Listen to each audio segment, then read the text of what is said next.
Você com certeza já percebeu por que a Serra da Canastra é tão importante. É uma explosão de riquezas naturais e também culturais. E para que nenhuma delas se perca, a Justiça Federal tem usado uma palavra muito importante nessa situação: conciliação, ou melhor, reconciliação. A primeira palavra nessa disputa não foi reconciliação, foi outra bem diferente. A orientação foi uma unidade de proteção integral que saiam todos, o quartzito, essas pessoas e a outra exploração. Os títulos foram suspensos ou cessados. No caso do quartzito, o que ocorreu foi que havia mineradoras regulares, essas mineradoras tiveram que encerrar as atividades e aí entrou a mineração clandestina. As desavenças tomaram a dimensão da beleza da serra e razões não faltavam para isso. Mais de 300 pessoas encontradas em situação análoga de escravo.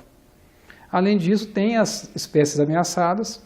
Você tem ali o lobo-guará, o tamanduá-bandeira, o tatu-canastra e o pato mergulhão, que é um pato que tem 250 indivíduos no mundo e 120 estão ali. Então, metade estão ali dentro da Serra da Canastra, além, é claro, de ter as nascentes do Rio Grande, do Rio Santo Antônio, do Rio Araguari e a nascente do Rio São Francisco.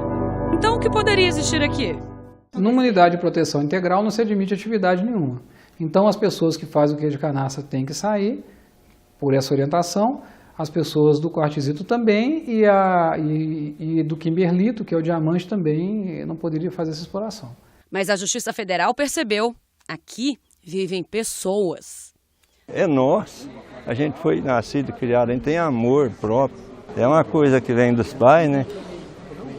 Eu tenho amor lá e quero ficar lá, quero morrer até lá e deixar para os meus filhos.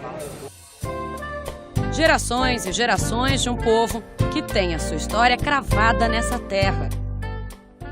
É comum conversar com uma pessoa de 80 anos e a gente pergunta: quando é que o senhor chegou aqui? Eu nasci. E o seu pai? Meu pai nasceu. E o seu avô? Meu avô nasceu. São histórias de vidas, de famílias, de gerações. Sou proprietária de uma pequena propriedade no Vale da Babilônia, a qual fui nascida, criada e casada com José Custódio de Almeida, que é família descendente de Portugal, que seus bisavós chegaram em 1860 na região. Metade da produção de leite é transformada em queijo. 5.000 toneladas por ano. 2.000 produtores vivem na roça. E por que esse queijo canastra é tão gostoso? Dizem que não se consegue fazer igual em lugar nenhum. Não é possível você produzir o queijo canastra num lugar que não seja aqui. Porque o que define a área de produção do queijo canastra é a altitude em que ele é feito, a região onde ele é produzido, as bactérias que são endêmicas da região, o tipo de gado, a quantidade de leite que ele produz e o capim que ele pasteja. Esse queijo move a economia de pelo menos 6 municípios que fazem parte da Serra da Canastra: Sacramento, Delfinópolis, São Roque de Minas, Vargem Bonita, Capitólio e São João Batista do Glória. A produção artesanal, que resulta em um sabor incomparável, não é apenas comida, é patrimônio cultural e material brasileiro.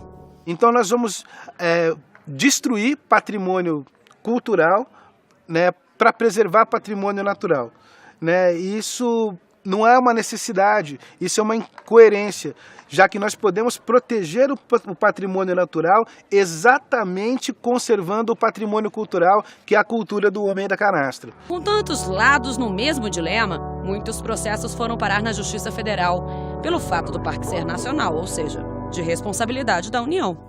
Nós, juízes federais, cuidamos dos interesses da União. E ao cuidarmos dos interesses da União, nós estamos cuidando do cidadão. Porque nós estamos dando à União o poder necessário para ela cuidar do cidadão.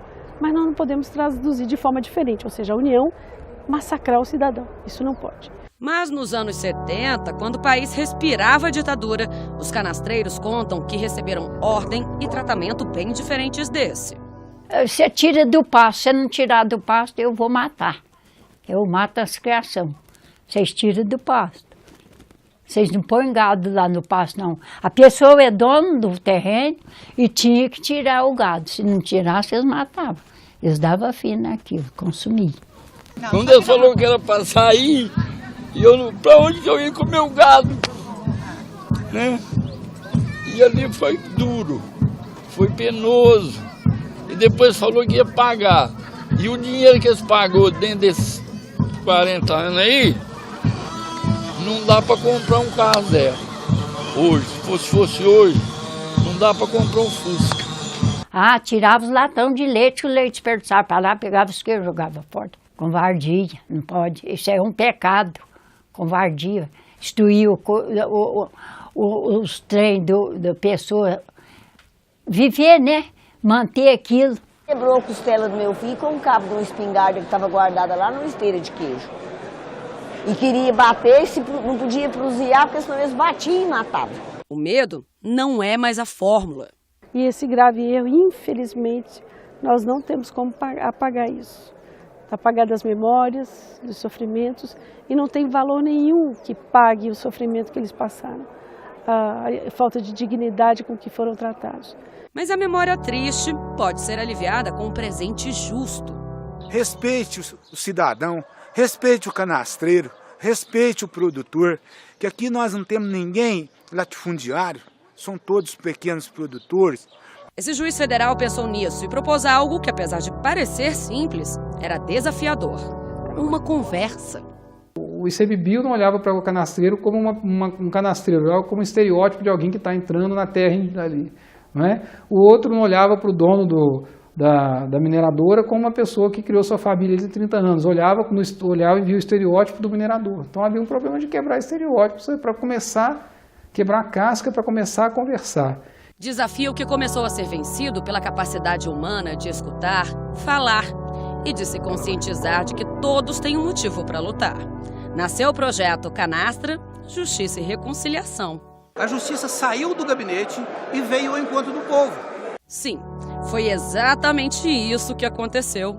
Imagine 40 anos aguardando um julgamento e de repente a justiça vem para cá e fala, não, eu quero te ouvir. Eu quero ver o que está acontecendo, eu quero ir em loco, eu quero saber exatamente o que está acontecendo. Porque o juiz, ele trabalha com papéis, a coisa é meio fria, né?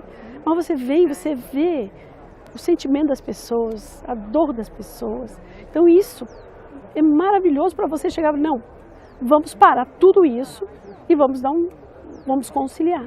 No início, a possibilidade de conversa gerou até desconfiança.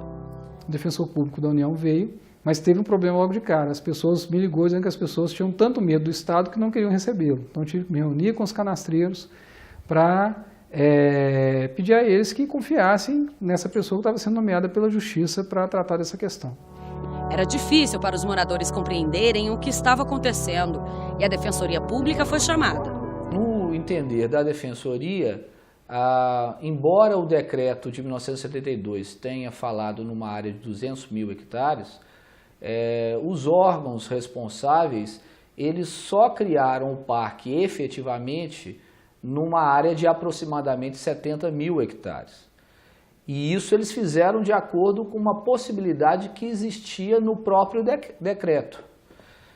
Então, na medida em que esses órgãos, eles criaram um parque só nessa área de 70 mil hectares, conforme permitia o decreto, agora, ou 20, 30 anos depois, eles não podem querer unilateralmente alterar a extensão desse parque. No meio dessa luta, engatinhar para uma possível solução. A primeira reunião de conciliação, apenas os primeiros passos, que já caminham junto com a esperança. Tem uma união, tem um conciliamento aí para nós viver em paz lá, trabalhar, preservar. E passar o tempo, deixar para os filhos, para os netos. É isso que eu quero. Isso que seja muito válido isso aí para ajudar nós, né?